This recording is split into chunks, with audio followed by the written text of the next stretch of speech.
Hello and welcome to another episode of our Brothers Creed podcast, where we talk about motivation, experiences, and we explore the world around us. We are the Thomas Brothers, and I'm Jared.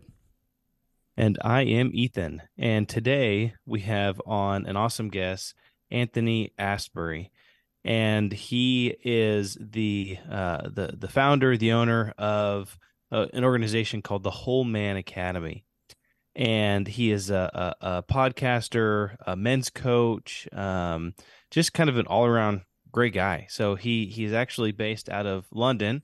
UK. So he's in the countryside of the UK, yeah. Yeah, the countryside of the UK. So he's an international guest on the podcast. And we just kind of we have a very candid, frank conversation with him about kind of some of the issues that a lot of men are struggling with today, to be completely honest. He calls it the silent struggle.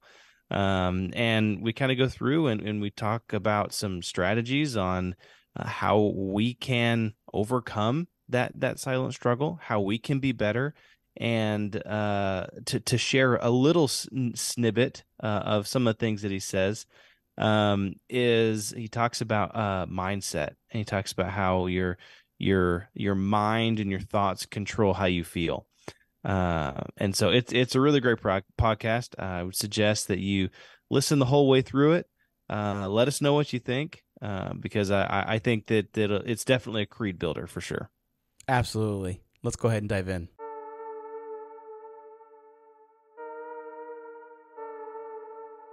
Yeah, I'm thinking I'm back. Most valuable commodity I know of is information. And that, my friends, is called integrity. That's called courage. Now that's the stuff leaders should be made of. Either you're somebody or you're nobody. You're not the devil. You're practice.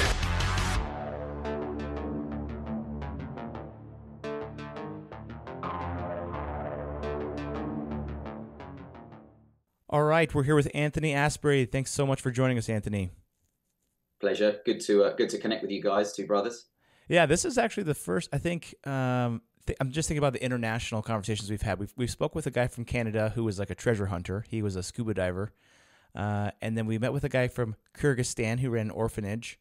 And I think you're you're number 3 of our international interviews. Guests here on the podcast. Yeah. So glad to be here.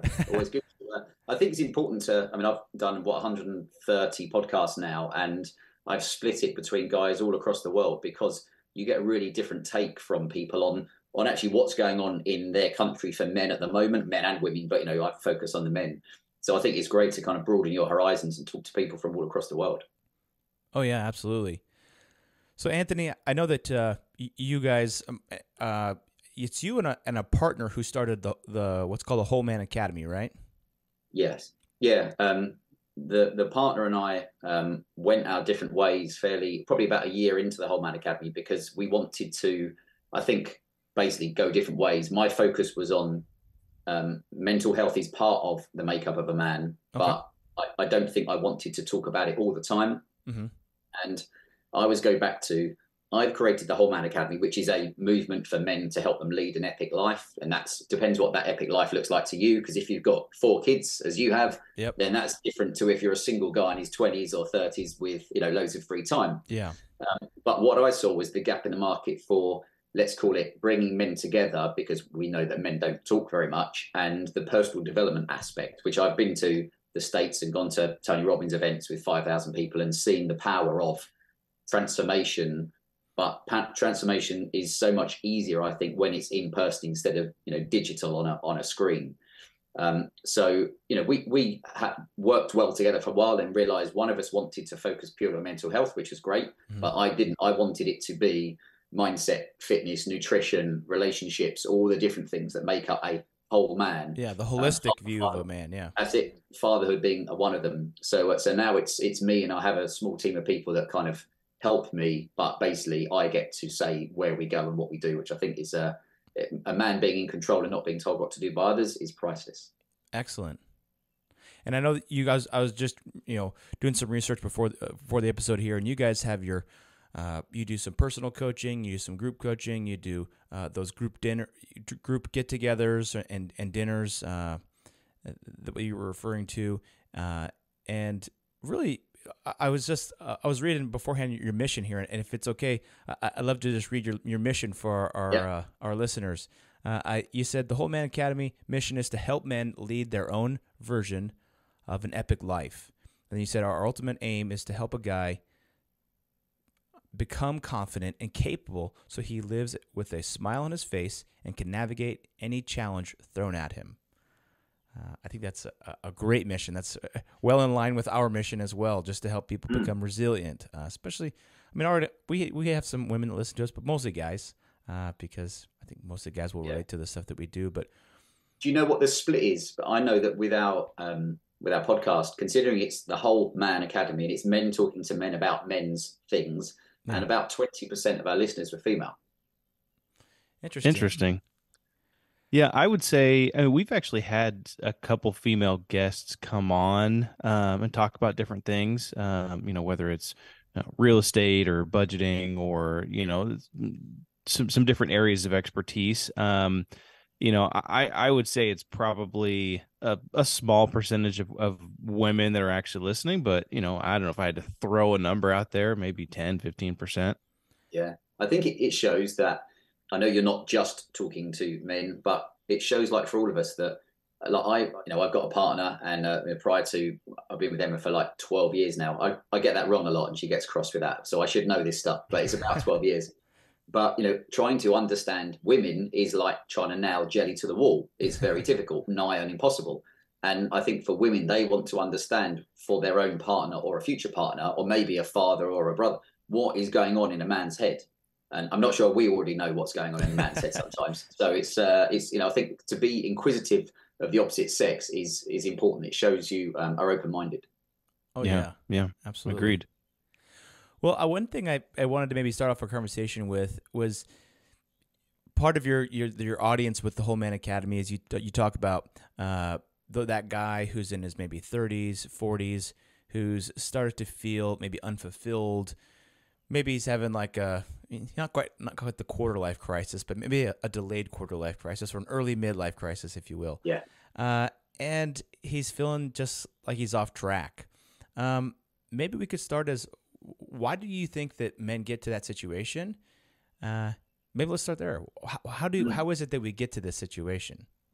Yeah, I think there's multiple angles to go at this. One of them is from my years of either working with men. I mean, I worked in the city in London for pretty much just under 20 years, and it was a massively male-dominated environment. So, I mean, it was in broking and trading primarily. So on a broking floor, you'd have, let's say 300 men, and it might be like 5% women, but, a lot of men. Yeah. And therefore, a lot of times you got to sit and study what people were talking about when it wasn't work. And we had a lot of spare time in our hands. As a broker or trader, you don't have any other work to do really, apart from talk to clients and execute trades. So that was it. And what I saw was that men going through like phases of life. And I think we can all have it with relationships, with careers, with anything. You might love something for a while, but then at some point you're like, you start to look around, and I say, you think, is this it? Is this what I'm going to do forever? And I always try and use my own experience of, I worked in several roles, but you got well paid, and, it was a good working environment as such, because you were sitting in an office, you're not on a battlefield or, not washing plates or something, but you'd sit there and for 200 hours a month at your desk, and you'd be like, it was in my mid-30s. Am I honestly going to do this, even though you get well paid for another 20 years? Like, what impact are you having? And it's that reassessment that when I talk to guys, it doesn't mean what they're doing, they've always hated it. They might have enjoyed it, but we change, we evolve. And one day you look around and just be like, am I making the impact that I want to? Or the money, or you want freedom. I mean, as a dad now, you guys, I don't know what age your kids are, but I was literally thinking this morning, I spent a lot of time at the gym when I was younger, and I got to the stage where I had a cover model body. So I, would like to have thought I could have maybe been on the front cover of Men's Health. I probably wasn't quite the body of that, but in my head, I got to a good stage. And I used to be quite negative towards men that didn't bother to look after themselves like that. And now I realize I was single. I had loads of money coming in, and I left work, and I could do what I want every night. So I could go to the gym. But once you've got kids, everything changes. So, phases of a man's life. So many of them are now looking, and working from home is a huge one, guys. I mean, in the States, I know it's when I say just as bad as it is here, of course, I would say working from home is a bit like water. We need water to live, but if you have too much water, you'll drown. And for some people, if they're at a certain stage of life, working from home is great for them. But often it's the guys maybe with a family and they're slightly further on in their career. But if you're a 20-year-old guy, you want to be in the hub of an office and learning from people and maybe dating girls in the office and doing stuff like that. And it's not sitting at home on your own all day. So we've seen a lot of the guys who thought they liked working from home, and then within 6 months to a year have said, it's working from home isn't working for me. So there's multiple ways that a guy gets to that, let's call it midlife time, and just goes, is this it? And thinks about wanting to do something different. But often you get stuck in the old trappings of success, which is good salary, fairly safe career. You want to go and do something else that actually lights you up. And everybody else says, you're mad. You won't earn as much money. It's a risk. And that's where most guys stop, because they're like, all right. Yeah. So I'll throw it back to you at that point. Yeah. Ethan, I'll let you speak first here. Yeah, it's just it's funny. You say a lot of these things, and a lot of them resonate. Our Jared and I's kids are kind of ages from like 9 to 2. We each have 4 kids, and just that you kind of get in a point to where you feel comfortable, right? You're with your salary, your work environment, you're kind of just like, it's not uncomfortable enough to be like, I need change. Yeah. But it's not uncomfortable enough to say, I'm going to jump out and do something else. So, with these guys that you talk to, and with the exposure that you get to these type of men that are in these situations, what, do you help them find paths away from those situations, or kind of what is your strategy, I guess, for helping them feel happier and more fulfilled and more confident and I guess just happier in their life? Is it finding a new career? Is it leaving your job? Is that the answer? Or is it doing something different, or is it starting a hobby, or is it, what have you seen that has been successful with some of these men that are kind of starting to get these feelings? Yeah, it's I guess the simple answer is it depends, and depends unsurprisingly on their situation, but also depends on their budget. Mm-hmm. That's true. That's why I know myself. I probably spent through the Tony Robbins stuff. I was lucky. I worked hard to have a decent amount of money in the bank, but I spent probably $5,000 on the package. And then I flew to Miami and I took time off in London. I went to Tenerife and stayed at the Ritz. So that it probably cost me $15,000 in total. And I had it there where, for a year or two later, someone said to me, how much did all this stuff cost you? And I was like, I rounded it up in the end. I was like, probably like 15 to 20 grand. And they were like, well, that's a lot of money. What did you get for it? And I held my phone up and I had a picture of my little boy. And I said, because when I went to Tony Robbins, I wasn't sure if I wanted to stay with my partner or not. And it wasn't because she wasn't great. It was like, it's a big commitment to say, we're going to be together and stay with that person. And the reflective time that I allowed myself then, which was, am I showing up as the partner I think I should be in a relationship? And then kind of worked on that, was similar to what I look at with a guy, because it can be, we know guys that have got a great career and they're fit and healthy and they've got a great family, but they haven't got a partner. And that's the one thing they crave. I know others that have got all of that, but haven't got kids, and maybe they can't have kids, and that's their thing. Others that have got a career, but don't earn much money. And with the inflation, which is a total joke at the moment and completely deliberately created, I might add. But for that, you've got guys that are saying, look, I can't afford my lifestyle. And even if it's not an expensive lifestyle. So you've got all these different guys with different, and we call them a silent struggle, because every guy in some way has got a silent struggle. I've had them in the past I had a collapsed lung, and I really struggled with hence why I built a cover model body, because I said I'll go from here, which is skinny and weak, and slightly ill at that point, to strong, capable, competent, and of course more attractive in theory to the opposite sex. So there's so many things that make up the man. The big thing is, has he got the ability to be truthful to himself about what it is? Yeah. We've had a couple different guys on that do men's coaching and stuff, and it's interesting every time to hear different theories and things. You know, one guy that we had on, he talked a story about how he got liver. He had an issue with his liver, and he did a liver transplant. And he was basically, you know, one day he was sitting at his job, and he's like, "What am I doing here? Like, is this what I want to do for my life? I hate this." But then after he got his liver transplant, he was actually more sad than he was before, and he really talked about having a mental mind shift, and how actually he continued to do the same job after he was an actuary, but how seeing things, changing his perspective to see things differently, aligning his work with his personal goals. To, you know, personally, he was like, I want to uplift those around me. I want to uplift men, and he was a manager at this actuary firm, and so he's like, that was aligned with my goal, and now I actually found meaning in my work. We met with another guy who's a personal coach, and he was just like, first thing you got to do is get absolutely jacked, you know? And his approach was a little bit different, and he was saying, you know, like, forget about yourself totally. And you're, in fact, one thing he said to me, he was like, you guys are dead. He's like, your focus is on your family.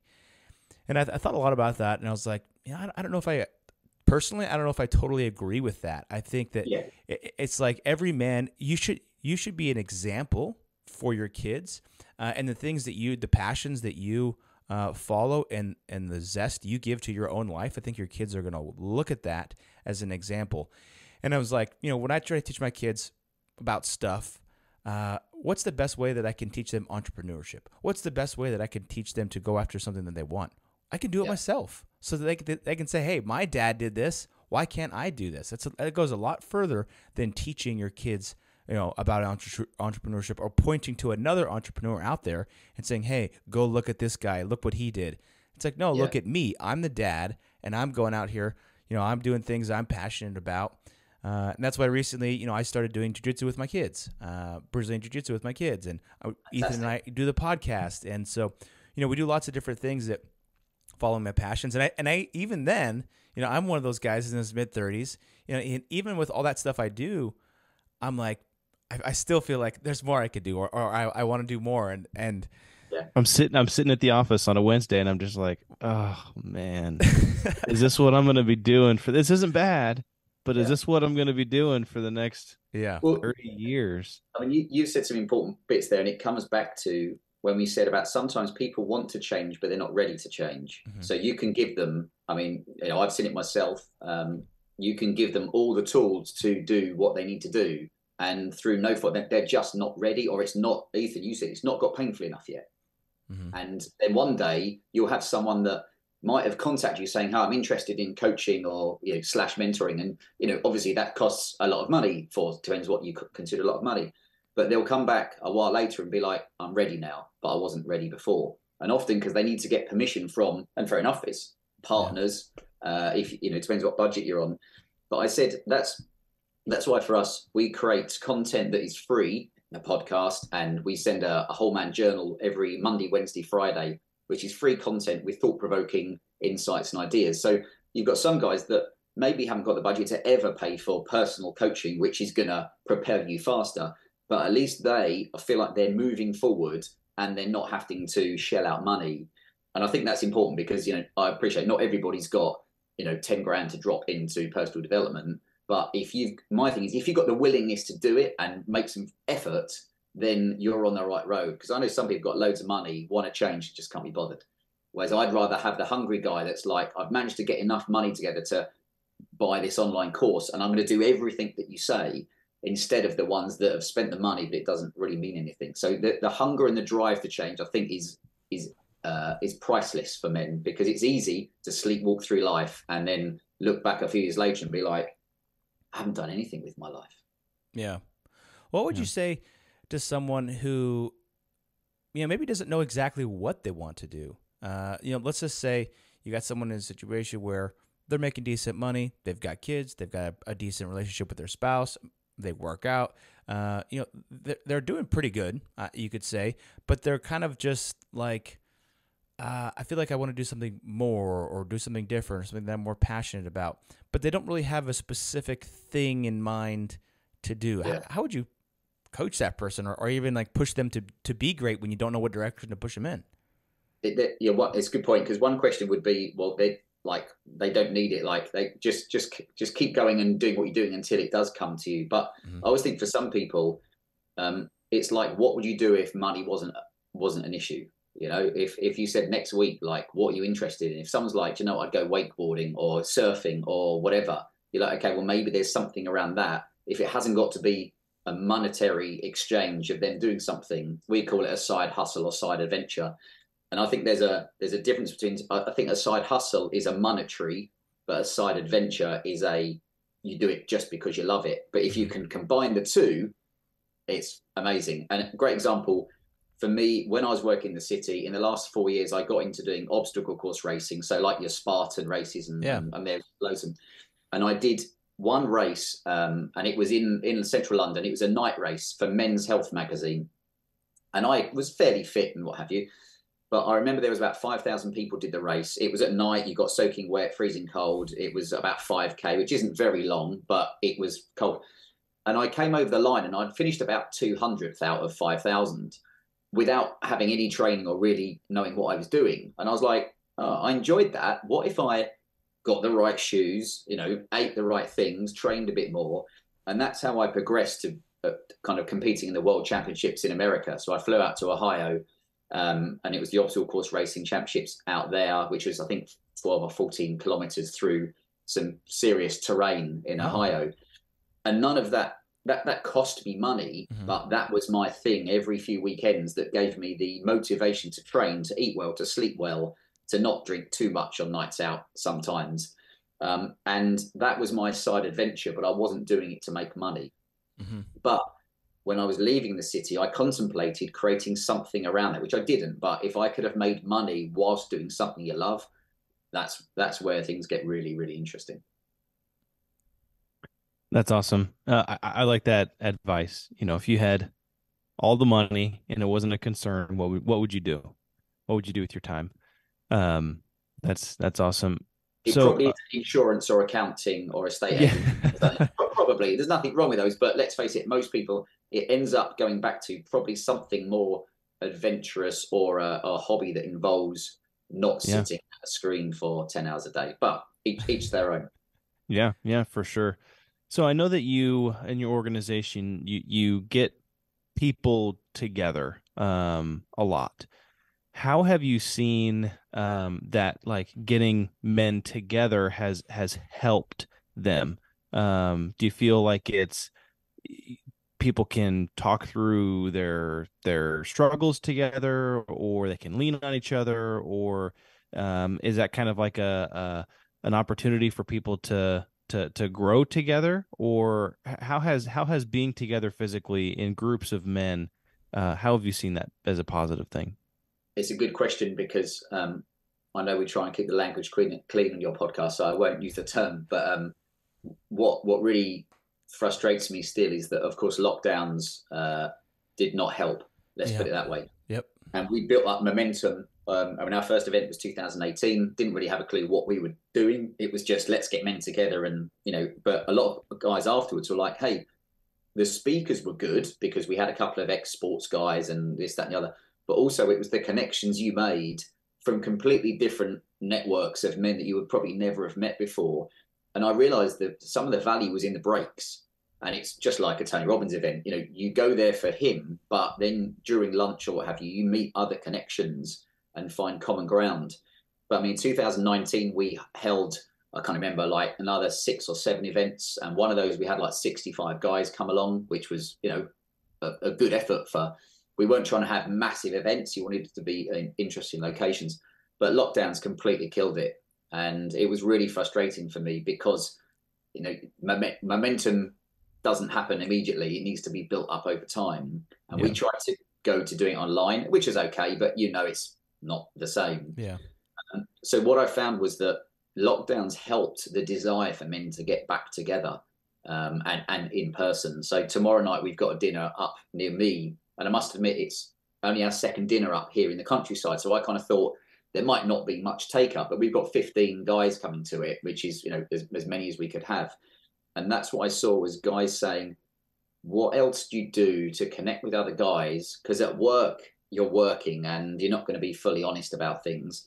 And family's family and sports is sports. But there's somewhere in between that guys get together, hear from, like tomorrow night, we've got a productivity expert talking for about 10 minutes. I'll do a quick talk to start with about man's silent struggle. And then it'll be a very relaxed affair. But what you'll find is that guys make new connections that they wouldn't and talk in the breaks and see what blossoms from there. So you're not there saying, right, you got to tell me what's going wrong. But if a guy knows he's in that environment where other guys are open to listening and talking, they kind of, you know, your shoulders relax a bit instead of feeling like there's a lot of pressure on you. So it's not easy. I've said the hardest thing with men is getting bums on seats for events, because men are more lone wolf. If it was the whole woman academy, I'd be a millionaire. You'd sell out. I've so many women been like, oh my God, I love your idea. Like I would come if I could. And I'm like, thanks, but you know, send your husband. But then she'll say, oh, I've given my husband your email address or have you, and you won't hear from them. Because men are like, what? I didn't get it. I don't get what it is. Thanks, bye.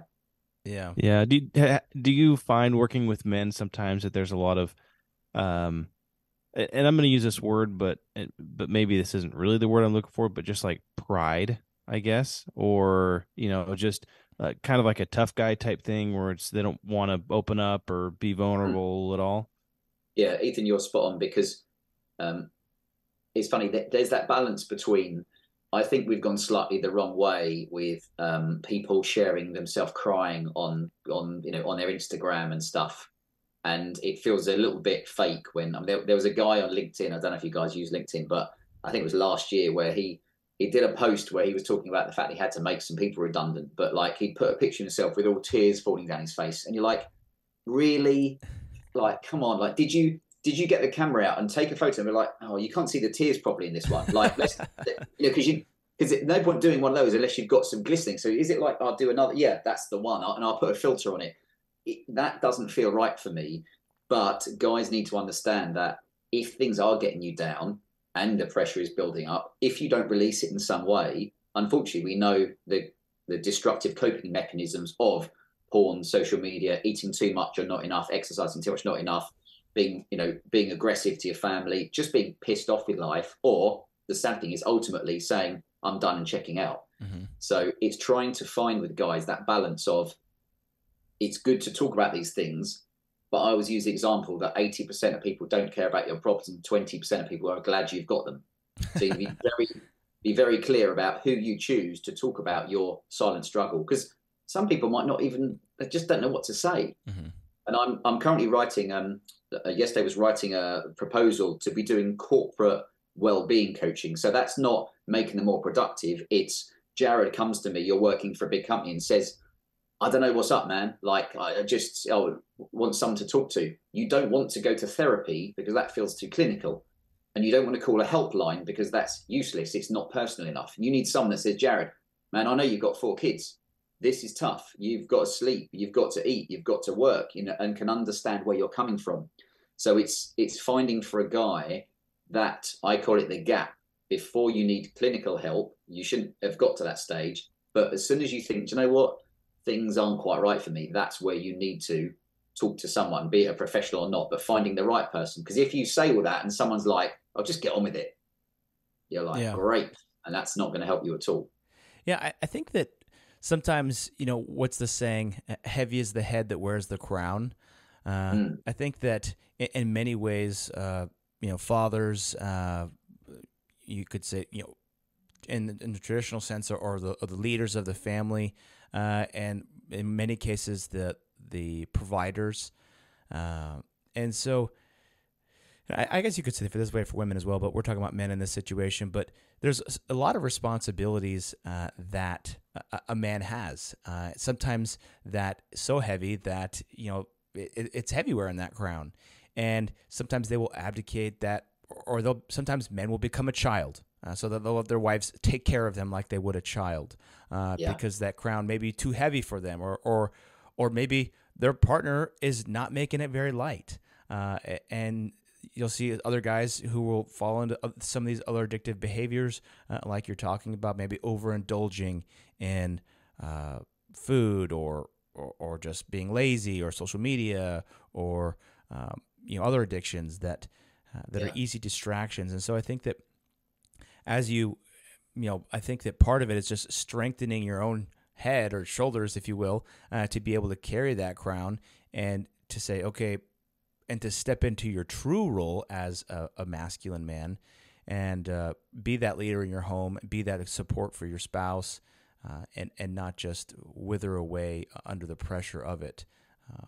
I mean, you're not going to take that pressure away. You just have to step up to the plate, basically. Yeah, and we find with guys, it's like, can you find an outlet? Because for everybody, you can get stressed and feel pressure and stuff. And again, if you can find, some guys find, let's say, going to jiu-jitsu or boxing or playing football or just going with your mates, whatever it is, whatever your thing is, especially when guys are finding things hard, it's like you need to firstly get away from screens generally. I don't think that's particularly helping. Depends on what your outlet is. But, getting outside, so many men are disconnected from nature, let's say. And, I'm lucky now we've moved to the countryside. But I mean, I was back in London last week and I was in Oxford Street, which again, it'd be like Times Square on a hot sunny day. And there was just people everywhere and cars and taxis and stuff and beeping and everything. And I was like, wow, like you felt like it got your mind revving at a much higher pace than when you come out here. And when I got home that night, I got out the car, there was just no sound at all apart from like an owl hooting in the distance, and that's it. Yeah. And most men won't give themselves the opportunity to disconnect from screens, tech, Wi-Fi, 5G, all that, which is harming men, and switch off completely, which I think is something men, could do, but most don't realize the benefit of it and the power of it. Yeah, we have a unique way of getting out. There's a unique way in the United States that we have of getting outside and blowing off some steam. That is usually going to the gun range. Yeah, we love to do that. Prime example, and sadly over here we don't get that. I've got an air rifle, but it's not the same as taking a gun out. I interviewed a guy on our podcast called Neil Kramer, who's an English guy but lives in trying to think whereabouts in upstate Washington or somewhere like that. Oregon, that's it. I knew it was in there somewhere. And he said, like, as a Brit, it was great to be able to go out there and if you're interested in it, be able to get a good collection of guns and fire them off. And, that's your letting off steam. Yeah. Of course, let's be honest, in the States, they'd love to take guns away for everybody, just like they did in Australia, because then how would men defend themselves if a tyrannical government came in and wanted to do something? Yep. So hey, you get it. You get it, man. I don't know why people can't get it here. It's an interesting rabbit hole to go down. But what the government, what they really need is perhaps if there could be some shootings, then they could blame people with guns, and then that's their push to take them away. Oh, yeah. So, but that's what they did in Australia. And now, when lockdowns, if they want to enforce something on you, what are you going to do? Nothing. Get your rolling pin out and get some spoons out and stuff. Yeah. So, yeah. Yeah, you're absolutely right, man. Totally. In fact, you said Oregon, and I was like, oh, I'm surprised they even let him have anything in Oregon. But it's too bad nowadays that it's pretty expensive to go to the range. You're throwing like a quarter down the range every time you pull the trigger. So, yeah. And when you're with Ethan, it's like $2. Yeah, seriously. With the cost of living now, which is crazy, and it's not just one thing. I mean, I'm obviously for you guys as well, but the interest rates over here are going to go up, and it's the people that are running the show are destroying the economy, which they did for 2 years during COVID. I should say COVID, just the lockdowns. Let's just call it that. Because people say, oh, it was COVID that did it. I was like, it wasn't. It was the decisions by the people in charge. Yeah. But people don't understand. Honestly, the amount of people that I thought were experts that I've realized in the last 2 or 3 years are totally clueless about how the world works. And I heard someone the other day who I thought was quite clever, and they said, yeah, with this, the financial issue, we just need to print more money and everything will be fine. And I was like, whoa. Isn't that how we got here? Yeah, exactly. Correct. Ethan's like, that's how we got here. And you're like, what don't you understand about if you just print more money, that's not the answer. And I mean, you see that the debt clock in the US, I mean, we keep hitting it and it keeps raising, but at some point it has to stop. And when it does stop, it is an implosion that people will not have seen before and probably won't see again. So it's an interesting time to be alive, guys. Definitely. Crazy time to be alive. I want to shift gears a little bit and talk about something that you kind of talk about in your courses or in your coaching, and that is the one-day reset morning. Was curious to know a little bit more about that. I think the morning routine is so important. Yes. And so wanted to hear your thoughts on that. I'll give you a potted history of it, or a potted kind of breakdown, because I do talks of this for companies and teach it to their staff, but that usually is like an hour. I know we haven't got that, but just as you said, Jared just said, the morning routine is important for all of us. What I see after the 130 men I've interviewed on the podcast is most of them have some kind of morning routine. And I think for all of us, look at people that are doing well and say, well, what can I learn from that? What are the things, the commonalities between them? And I always say a morning routine isn't going to be answer to all your problems, but if you can start the day the right way, fairly healthy, focused, productive, that is going to have that ripple knock-on effect for the rest of the day. So the MBTD method, I mean, I've read some other great books on morning routines. There's a Miracle Morning, but that's a 7-step method, which is great. But then I found myself sitting there going, oh, what, I'm up step 5, 6, I'm now confused. And we said, look, move, breathe, think, and drink. So move being in the morning, can you do some kind of movement? Now, some of us might be lucky they can go to the gym for an hour. Great. But when I worked in the city, I had to be in at 6:45 in the morning. So you are not going to be going into the gym any earlier than that, because you have to sleep and exist in the real world. Mm-hmm. So move being, can you do something, even if it's 2 minutes? Because some guys say, do you know what? I can do 10 press-ups, push-ups in the morning, and that just gets the blood pumping and just makes me feel better. So you could expand that, but you can see the move is the movement part of things. Breathe being, a lot of people breathe up here all the time, and they don't do their belly breathing, which means they're not utilizing all of their lungs, basically. Now, I had a collapsed lung when I was younger, hence why I had my, call it body transformation. So I understood more of the importance of breath work. So my left lung doesn't go up and down, it stays fully inflated. Whereas obviously your right lung is like a balloon going up and down. Yeah. So the breathing side, we saw so many men that in the morning you're like, got to get up, look at emails, grab a coffee, get to work, say goodbye to the kids, blah, blah, blah. And you're like, do you actually take any time to just stop and literally just for a little while be like, and when you do, everything just slows down a bit. So that would be the move, the breathe, the think being, depends if you're religious or not, but that might mean praying to you. But also, before you sit at your desk, what are the 2 or 3 things that you must get done that day? Because it's easy to be in a reactive state and we've all done it. You sit at your desk and like open up and you've got 8 emails and you're like, right, I need to email them and talk to them, and then, oh, this one's come in. And at the end of the day, you've probably put off the thing that you really needed to do because it wasn't very attractive, which is where the book Eat That Frog comes in, isn't it? With Brian Tracy, where it says, if you had to eat a disgusting frog today, when's the best time to do it? First thing in the morning to get it out the way. Yeah. So move, breathe, think. And the last one is drink, because I'm a real coffee lover. But I understand, the importance of kind of replenishing your body after probably 7 or 8 hours of not having any liquid at all.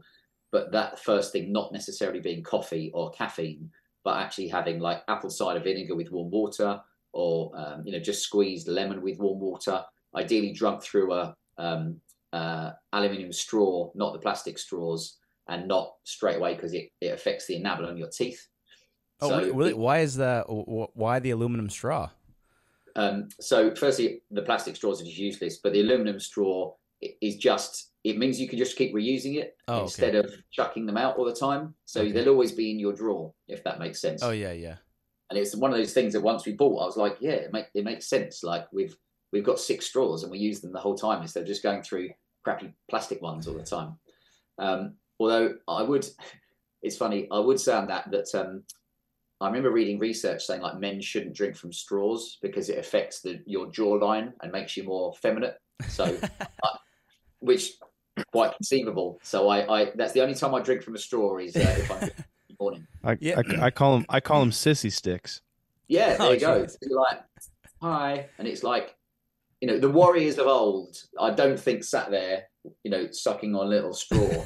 So I actually read an article recently that there's something really popular called these Stanley Cups in the United States, where they're just women like go crazy over and you get them at Costco or wherever, and they were saying that women drinking these straws all the time is almost making like that smoker look on your lips, because you always have your lips puckered around that straw, and it's almost like creating that smoker thing.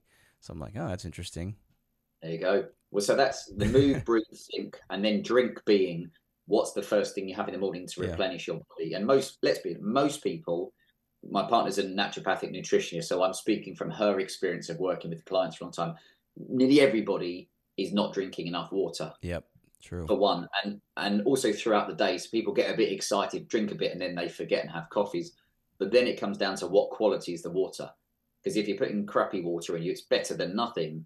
But we've invested in a really good water filter, because the fluoride they put in the water is people don't like to admit it, but it is terrible for your health. And people get brainwashed into thinking you have to have it, but actually, ask yourself why when they put fluoride in the water, they all wear hazmat suits. It's because it's toxic for you. Yeah. So, if you can filter the water, I remember watching the film, I think it was Dark Waters, which is the one based out in the States, where it's one of the companies that created Tefal or Teflon for the coating. Yeah. They were pouring all of the unused chemicals in the river locally to them, which was killing all the cows and giving everybody cancer. And we always say, look around at not just what you're eating and drinking, but what you're cooking it on, what it's being filtered through. If you're drinking plastic bottles, which have probably sat on a dockside in the sunshine and the rubbish chemicals have all leached into it. Mm-hmm. So there's all these little things that we can take a guy and say, listen, if you tweak all these little 1%, if your morning routine is you're going to do a little bit of exercise, do a little bit of breathing, think what you've got to do, and don't have coffee first thing, have something. One day, and it's not going to be like your whole world changes, but over the course of days, weeks, months, those compound decisions can kind of, make you hopefully a healthier, happier man. I like that. I like that breakdown. So it's move, think, breathe, drink. That's it. Yep. Move, breathe, think, and drink. MBTD. Yeah, I think that's a nice breakdown, and just kind of keeping it simple. Of have I done my 4 things, right? Have I kind of accomplished that? So, well, this has really been great, Anthony. And before we get to the end here, we always want to ask all of our guests kind of a personal question, and that personal question is about your personal creed. So a creed is kind of, it's what a Brother's Creed podcast is really built around. And it's what Jared and I's goal is, to build our own personal creed. So creed is a set of beliefs or principles that help you to guide your actions in your life. And so we are curious if you would share a portion of your personal creed with us, whether that's a quote or a mantra or a scripture or a way of living or whatever it might be, some advice that you have kind of built over your lifetime and your experiences that has helped guide the actions that you make in your life. Gladly. And I think it's funny, probably like for you guys, I mean, I'm 45 now, so I'm getting to that stage where I'd like to think I've got quite a lot of little nuggets of wisdom. So you always kind of like feel like you're delving into a dark box and picking something out. But the one for me is I think it's 5 words. Yes, just to check, I'll get that wrong. And it's one saying which it sounds so eye-wateringly simple when you hear it that a lot of people be like, oh yeah, I know that. But you're like, no, do you really hear it? If you let it manifest, ruminate in your mind for a little bit. And I learned it about 7 years ago, which changed my life, which was your thoughts control your feelings. Because so many people don't understand that you get to decide how you feel. And, happiness is a construct in your mind, because you might know someone that lives on the street that's earning, $5 a day begging, and they've got a happy face on them. And then you meet a CEO who's got the latest Mercedes and earns a six-figure salary and what have you, who's stressed out of his head and his marriage is falling apart. And you go, well, okay, it's not the money and what have you that creates the happiness. As we know, it's what's in your mind.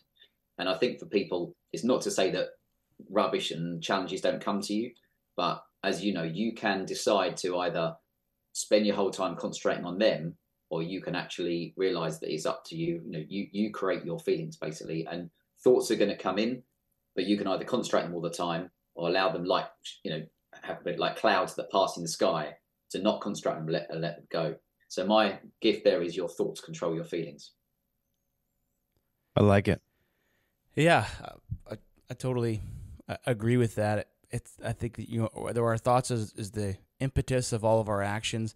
One thing that I've been trying to teach my kids recently, and you have kids, you know, like, oh, so and so looked at me. It's like, or they said that I looked weird. And I'm like, that doesn't affect you. I was like, that one thing I always say, and I don't know if this is, I'm like, are you weird? I was like, well, they say, well, so and so called me stupid. I was like, well, are you stupid? And then they think about for a second, and they're like, well, no. And I'm like, well, then why does it matter what someone says? It's like, why does it matter if he's calling you stupid if you know that you're not stupid? And it's just like, just don't let it affect you. And so trying to build a little bit of resiliency here, you know, but, you know, that's so important because, you know, especially everything is just filtered through your emotions.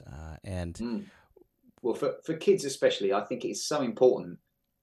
I'm kind of mildly embarrassed when I think that I didn't really get into personal development mindset till I was about 35, 36. And my partner, Emma, and I've said it many times, but said to me when I was like thinking of leaving the city, she's like, you should listen to this podcast by this guy called whoever. And I was like, what? I'm not listening to podcasts. Like, I'm really busy. Like, I'm just busy doing something. I'm busy being busy. And then I listened to the one podcast and was like, oh, I enjoyed that. I listened to another and another. And that was the first time I heard the word Tony Robbins. But you think that how my life has transformed in those 10, 12 years, you take a child who's 5 or 6, who's just hearing in the background the podcast we listen to, if it was our one, or nutrition or fitness or mindset or sleep or whatever, that is slowly filtering in. I mean, they're basically being brainwashed, if that makes sense. But everybody's being brainwashed. You decide who you be brainwashed by, if that makes sense. I heard that term last week by I don't know if you know who Garrett J. White is, the guy that runs Wake Up Warrior. I've heard of Wake Up Warrior, yeah. I was on his 4-day course, which was hard because it was US time. So I was doing the course from 5 o'clock at night till 2 in.the morning, and then living my normal day. Dang, brother, that's a 4 nights in a row. Oh man, yeah, which was interesting, but very much that, as he said, we're all being brainwashed just by what we're consuming. It's up to you to decide what or who brainwashes you. So if you can help your kids like that, I think that's so impressive, because a child at 5, by the time they're 10 that have heard that stuff, is streets ahead. And a guy, a child of 10 or 15 or 20 is going to be miles ahead in mindset, fitness, strength in mind, body, everything. So it's if that's one big takeaway, it's like get kids interested in stuff, even if it's in the background early on, and you watch them fly. Yeah. Just planting that seed. That's right. I guess one additional thing on that, as I recently watched, there's this new documentary on Netflix. It's about Arnold Schwarzenegger. It's actually really good. And one of the things he talks about was when he was really young. He grew up in a small town in Austria, and he was like really into like bodybuilding and stuff. And so as like a kind of a teenager, he had all these pictures of like guys posing and stuff on his bedroom wall, and he said that he would just sit there at night and just look at those pictures of those muscle men and like all this stuff. And he's like, he's like, my parents were like so upset. They're like, oh my gosh, our teenage son only has pictures of half naked guy on his walls. Yeah, where's the girls? Yeah, exactly. But he was just talking about how he was just visualizing and how he was just thinking and thinking and thinking about being that, and about being on stage and having people shout out his name for winning. And so just that, having that constantly in his mind and visualizing that over and over again really is what helped him focus in and achieve that success that he did within the bodybuilding world, and then beyond that as well. Yeah. I think, Joe, you just said about visualization. I think that's so important, and most of us don't realize the power of that until you, let's say, you speak to professional sportsmen who are taking penalties, or golfers who spend a lot of time, or even racing drivers, Formula One, who will be in their mind like visualizing going around tracks and doing it. And I remember talking to our eldest son, and I'm trying to think what he was trying to do, but I said, like, just visualize you doing it first. And again, like, I'd never heard that till I was in whatever year I was in, as a grown man. But as a boy, it was so funny because you'd see him be like, and you're like, great. Like, if it doesn't seem odd to you as a child, then you can build on that. And that's one of the big things I see for a lot of men now. They are maybe led to think that just doing the basic things is all you've got, whereas actually you've got meditation, you've got journaling, you've got doing how can I put it, like different apps that can help you be calmer and all these different things. Not everything works for everybody, but a bit like Ethan, you said with the morning routine, the MBTD, if you can find a couple of things that work for you and just stick with those to start with, then you can layer more onto it. But yeah, as a young man or a grown man, you can kind of make changes. It doesn't have to cost you loads of money. Love it. So I know, Anthony, you're over in the UK, but do you ever have any events here in the United States, or do you have members of your group here, or what? How could our members reach out to you? Yeah, go ahead. There'll be an obvious reason why I wouldn't have been able to come to the States for a few years in the last few years.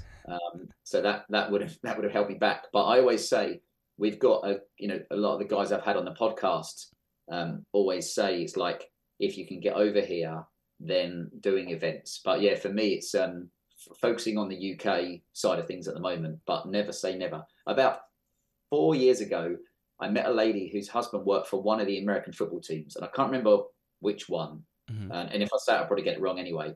But I remember her saying, would you be interested in coming out and like hosting an event out here? And I was like, of course I would. Why? Who wouldn't? Yeah. I think that was in 2019, and then in 2020, lockdowns and everything went to pot. But so never say never, guys. And yeah. And I know you have your journal that you were talking about. Is that a free resource that anybody can sign up for, or is that? Yeah. We realized, and also some people, like with buying decisions, some people want to just touch and feel it for a long time first, and then one day go, oh, I'm ready to buy. Mm-hmm. And I think that means, here's what's important, and you guys will know this with the podcast. If you're you all the time, it makes it a lot easier than if you're pretending to be someone on podcasts or writing. So for me, it's like, you'll get written exactly how it comes out my head. I don't sit there and edit it and be like, oh, let's put perfect wording. It's clear, concise. And for us, we've had guest writers as well, but it's lots of stuff that a guy can read at 10 o'clock at his desk. I mean, it goes out at 10 o'clock on those mornings. And I have guys literally say to me, I can't wait till 10 o'clock on those days because it's my thing to read, especially because you should be reading the news because it's all complete lies, rubbish, propaganda, and agenda driven. So that's what we want, is a guy to each week, it's a little drip feed of something that's thought provoking, that maybe one week it doesn't resonate, but other weeks it does. So it's that free resource that can help a guy be like, do you know what, I'm making progress without having to spend my hard-earned money yet, if that makes sense. So yeah, it's completely free.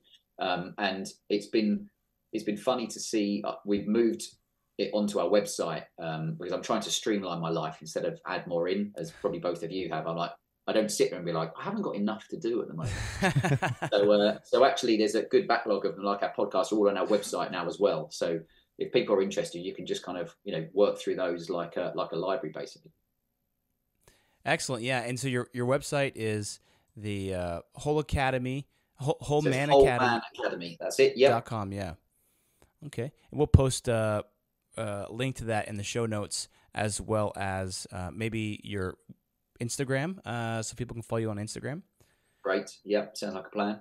Are you on TikTok as well, or anything else?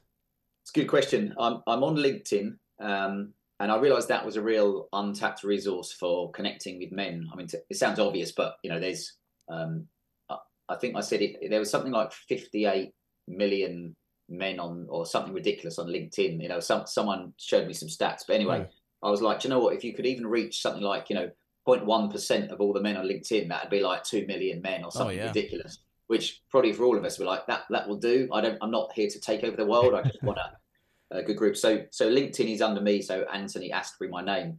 I have this love-hate relationship with social media, guys, which is, I know it is a free, brilliant resource to connect with men all across the world. I also see how much time me, as much anybody else, gets sucked away from you by sitting there and you're like, oh, I just messaged Jared or Ethan quickly about something. And then you're, cat scrolling, yeah. Oh, look, some football stuff. And 20 minutes later, you're like, you close it down and you go, Ethan, Jared, that's what I was doing. What was I doing? So I find it really hard, and I know so many guys that do, because you just get, it's deliberately created to keep you addicted to it, to keep you looking at it. So I have that relationship. So TikTok, no. But we have got a TikTok account, but I just stopped posting on it. You get to a stage where you're like, you try to just focus on one or two things. Yeah.